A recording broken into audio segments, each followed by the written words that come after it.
Complete ഹിജാബ് rolling video കണ്ടാലോ? പുറത്ത് ഹിജാബ് നല്ല നീറ്റായി നിൽക്കണമെങ്കിൽ നമ്മൾ ഉള്ളിൽ കൊടുക്കുന്ന തൊപ്പിയും അതുപോലെ തന്നെ ടെർബണൊക്കെ നല്ല രീതിയിൽ ലോക്ക് ചെയ്തിട്ടുണ്ടാവണം. തൊപ്പിൻ്റെ മേലായാലും ടെർബണിൻ്റെ മേലായാലും സ്ലൈഡും സേഫ്റ്റി പിന്നും ഒക്കെ വെച്ച് നല്ല രീതിയിൽ അഡ്ജസ്റ്റ് ചെയ്തെങ്കിൽ മാത്രമേ പിന്നെ നമ്മൾ ഷോള് കുത്തുമ്പോൾ നല്ല രീതിയിൽ നമുക്ക് കിട്ടുള്ളൂ. ചില ബ്രൈഡ്സിന് ടെർബണൊക്കെ കുത്തിയ തലവേദന ഉള്ളവരുണ്ടാവും. അപ്പോൾ നമ്മൾ കനം കുറഞ്ഞ മെറ്റീരിയലുള്ള ഷോള് യൂസ് ചെയ്യാൻ ശ്രദ്ധിക്കുക. അതുപോലെ തന്നെ നല്ല ഫ്രണ്ടിൽ കൂർപ്പൊക്കെ വേണമെന്നുണ്ടെങ്കിൽ ടെർബൺ നല്ല രീതിയിൽ ഫ്രണ്ടിലോട്ട് കയറ്റി കൊടുക്കുക. വലിയ രീതിയിൽ കൂർപ്പൊന്നും വേണ്ടെന്നുണ്ടെങ്കിൽ ടെർബൺ നോർമൽ സൈസിൽ കൊടുത്താൽ മതി. പിന്നെ ശ്രദ്ധിക്കേണ്ട കാര്യം എന്ന് പറയുന്നത് ഷോളിൻ്റെ മെറ്റീരിയൽ സെലക്ഷനാണ്. ഷിഫോൺ ജോർജറ്റിന് സോഫ്റ്റ് ജോർജറ്റ് മെറ്റീരിയലോ അല്ലെങ്കിൽ ഷിഫോൺ മെറ്റീരിയലോ ആണ് ഹിജാബ് റോൾ ചെയ്യാൻ ഏറ്റവും ബെറ്റർ ആയിട്ടുള്ള മെറ്റീരിയൽ. അതല്ലാതെ സാറ്റിനോ അല്ലെങ്കിൽ നെറ്റോ ഒന്നും നമുക്ക് ഇതുപോലൊരു നീറ്റായിട്ടുള്ളത് കിട്ടില്ല.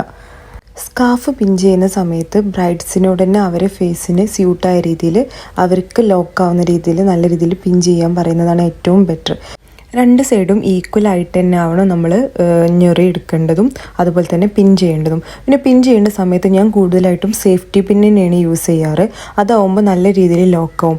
പിന്നെ നമ്മൾ അതിൻ്റെ മേലെ നെറ്റ് വരുന്നതുകൊണ്ട് തന്നെ സേഫ്റ്റി പിന്നെ കുത്തിയതൊന്നും വല്ലാതെ കാണൂല. പിന്നെ ഹെവി ആയിട്ടുള്ള ചോക്കർ യൂസ് ചെയ്താൽ ബാക്കി കാണുന്ന കഴുത്തൊക്കെ നമുക്ക് കവർ ചെയ്യാൻ കഴിയും.